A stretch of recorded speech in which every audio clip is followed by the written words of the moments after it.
देखिए ना, मौजूदा हुक्मरानों ने मुल्क के साथ किया क्या, ये जरा देखिए आप, कितना कर्जा इन्होंने चढ़ाया 3.5 साल में। ये आसिम मुनीर साहब, शहबाज शरीफ साहब, ये सारे दावे करते हैं। हमें टेलीफोन करके हमें ये बताया जाता है, बार बार लोग कहते हैं, इस बात पे जोर देते हैं, जी इकॉनमी संभल गई, ये हो गया, वो हो गया, मैसेजेस ईमेल्स की जाती हैं, जी आप ये रिपोर्ट पढ़ें, वो रिपोर्ट पढ़ें, सारी रिपोर्टें आपकी पढ़ ली है, जरा ये रिपोर्ट पढ़ें जो मैं आपको सुनाने लगा हूं। और ये सरकारी है।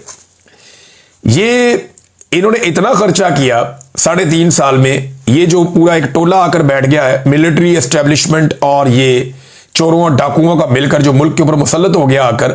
चोर डाकू मैं नहीं कह रहा, ये एस्टेब्लिशमेंट ही कहती थी, और सबूत इन्होंने बाकायदा प्रोवाइड किए हुए जिनका आज तक जवाब नहीं दिया जा सका। तो मौजूदा हुक्मरानों ने मुल्क पर कितना कर्जा चढ़ाया, जरा ये देखें आप। गुज़िश्ता 75 सालों में, जब पाकिस्तान बना, पाकिस्तान बनने से लेकर 2022 तक, इमरान खान साहब के दौर तक 75 सालों में पाकिस्तान पे जो टोटल कर्जा था वो 43,704 अरब था। 43,000 का कर्जा था जब से पाकिस्तान बना तब से अब तक। और गुज़िश्ता 3.5 सालों में जो इन्होंने कर्जा लिया है वो अब पहुंच गया लगभग 78,000 अरब तक। यानी 43,000 से उठाकर 78,000 तक, लगभग जितना कर्जा पाकिस्तान बनने से लेकर 75 सालों में लिया पाकिस्तान ने। और उन 75 सालों में डेवलपमेंट्स आप देख लें, मंगला, तरबेला, मोटरवेज, बेशुमार मोटरवेज तो मुराद सईद बनाकर गया, सबसे लंबे लंबे प्रोजेक्ट है।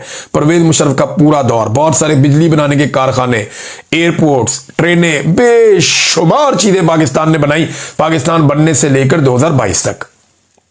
2022 से लेकर अब तक पाकिस्तान में कोई मंसूबा बना? नहीं बना।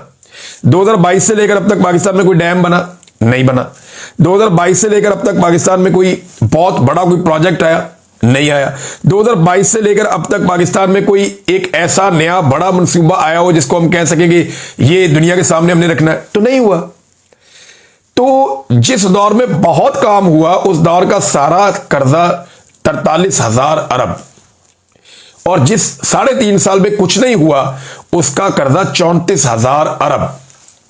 अंदाजा करें आप, इन्होंने कैसा चूना लगाया पाकिस्तान को, कि जितना पैसा पाकिस्तान बनने से लेकर 75 सालों में हमने लिया उतना पैसा इन्होंने 3.5 साल में ले लिया। और पिछली सारी तरक्की और प्रोजेक्ट आपके सामने, और उन्होंने उन 3.5 सालों में कख नहीं किया। ये पैसा गया कहां? इनसे सवाल पूछेंगे, इनका गिरबान पकड़ेंगे पाकिस्तानी, इनको जवाब देना पड़ेगा। जैसे आज नेपाली फंस गए, जैसे कल बांग्लादेशी फंस गए थे, जैसे अफगानिस्तान के हुक्मरान जुतियां छोड़ के भागे थे, जिस तरीके से श्रीलंका में वहां की एक रवायती सियासी खानदान और जमातों को लोगों ने पैरों तले रोन दिया था, इन्हें भी जवाब देना पड़ेगा। ये सिर्फ जो आखिरी महीना है ना, इसके अंदर इन्होंने 1,843